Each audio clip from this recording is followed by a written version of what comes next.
وينضم إلينا في الاستوديو العازف العراقي مصطفى زاير. صباح الخير وصباح السعادة والنغم الجميل. صباح الورد عليكم وشكرا لهذه الاستضافة وسعيد بوجودي في صباح العربية. يسعد صباحك يا رب.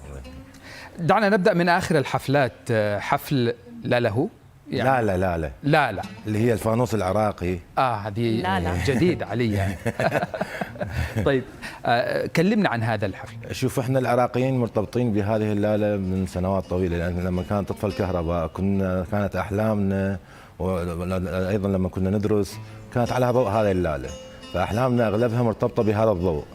فهناك رمزية في هذا الحفل أنه هو إضاءة أو ضوء للمستقبل من خلال هاي الأمنيات اللي تحققت. يعني كان معي يعني من أهم العازفين الموجودين في العراق والوطن العربي، عازف الكمان أسامة البياتي، عازف القانون عمر زياد، وكانت ليلة غريبة وممتعة للجمهور.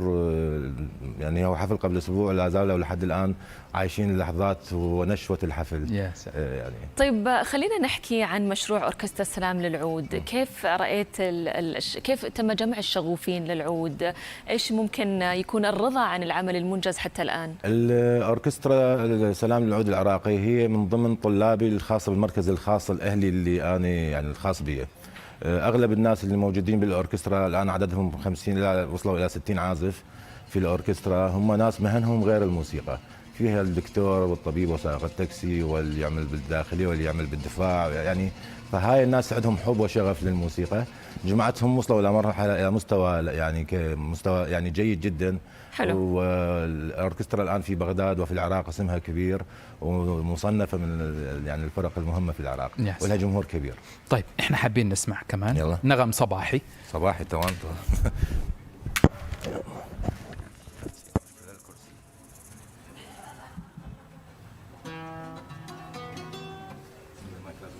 طيب انا اساعدك. طيب انا اساعدك شوي. يلا.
يا سلام يا سلام. طيب يعني أنت تعرف بأنك عراب الهولوجرام في العراق. حدثنا كيف كانت حفلة أو حفل ليلة ناظم الغزالي، ومن أين جاءت الفكرة وكيف تمت؟ أنا عندي مشروع في بغداد في كل عام أقدمه، هو اسمه لنا الحياة.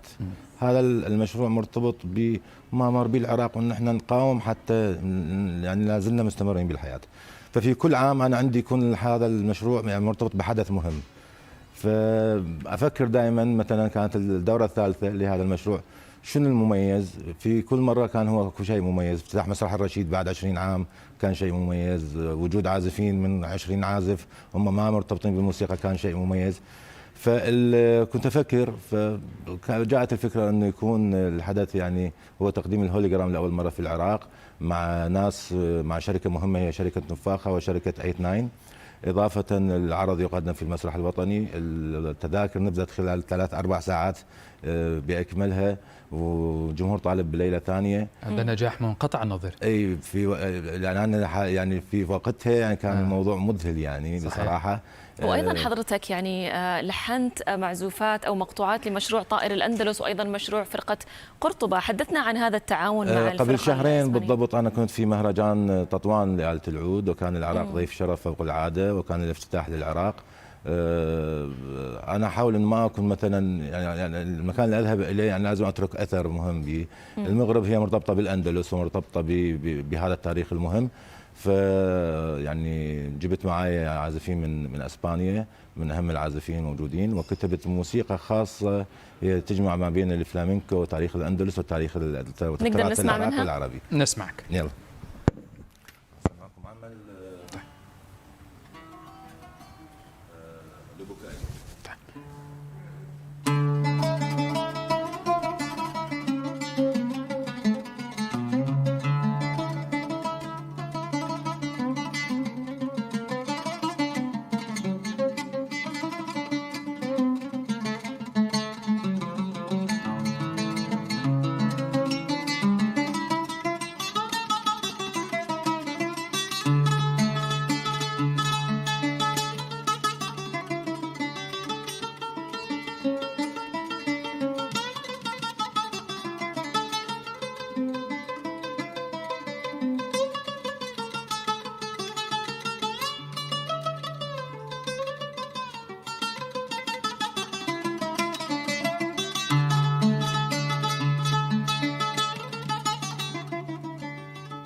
لمتابعة المزيد من الأخبار والبرامج والقصص الإنسانية والوثائقيات والتقارير الإخبارية، لا تنسوا الاشتراك في قناتنا على يوتيوب، الضغط على زر الإعجاب وتفعيل جرس التنبيهات.